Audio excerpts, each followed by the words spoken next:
علیکم ورحمۃ اللہ وبرکاتہ۔ آج اس شخصیت کے بارے میں بات کر رہا ہوں جن کو سید علی بن عثمان اجویری المعروف داتا گنج بخش رحمۃ اللہ کے نام سے دنیا جانتی ہے، جن کے بارے میں خواجہ معین الدین چشتی اجمیری رحمۃ اللہ علیہ نے کہا تھا کہ گنج بخش فیض عالم مظہر نور خدا، نا کے سارا پیر کامل کاملا راہ رہنما۔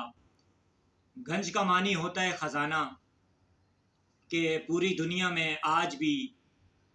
داتا علی اجویری رحمۃ اللہ علیہ کا فیض بٹ رہا ہے، اور وہ جو عام لوگ ہیں ان کے بھی پیر ہیں، اور جو کامل لوگ ہیں ان کے بھی پیر ہیں۔ اور جب علامہ محمد اقبال رحمۃ اللہ علیہ داتا علی اجویری رحمۃ اللہ علیہ کے مزار پر حاضری ہوئی تو اقبال نے بہت خوبصورت نظم لکھی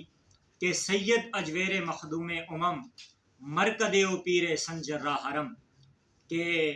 داتا علی اجویری رحمۃ اللہ علیہ غزنی سے چلے ہیں اور پنجاب کی سرزمین پر اپنا ٹھکانہ بنایا ہے، اور پنجاب کے لوگوں کو ایک اپنا فیض دیا ہے لوگوں کو، اور 80 لاکھ لوگوں کو داتا علی اجویری رحمۃ اللہ علیہ نے مسلمان کیا ہے۔ اور آگے اقبال فرماتے ہیں کہ آد فاروق از جمال استازہ شد، حق زیرفی و بلند آوازہ شد، کہ داتا علی اجویری رحمۃ اللہ علیہ پنجاب کی سرزمین پر آئے ہیں،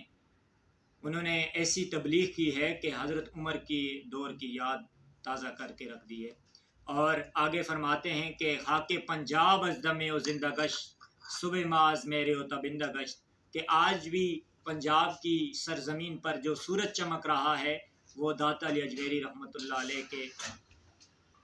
صدقے چمک رہا ہے۔ اور پنجاب کی سرزمین کو اگر کوئی جانتا ہے، اگر کوئی پنجاب کی سرزمین کو جانتا ہے تو وہ داتا علی اجویری رحمۃ اللہ علیہ کے نام سے جانتا ہے، اور نگاہ ولی میں ایسی تاثیر دیکھی ہے اور بدلتی ہزاروں کی تقدیر دیکھی ہے۔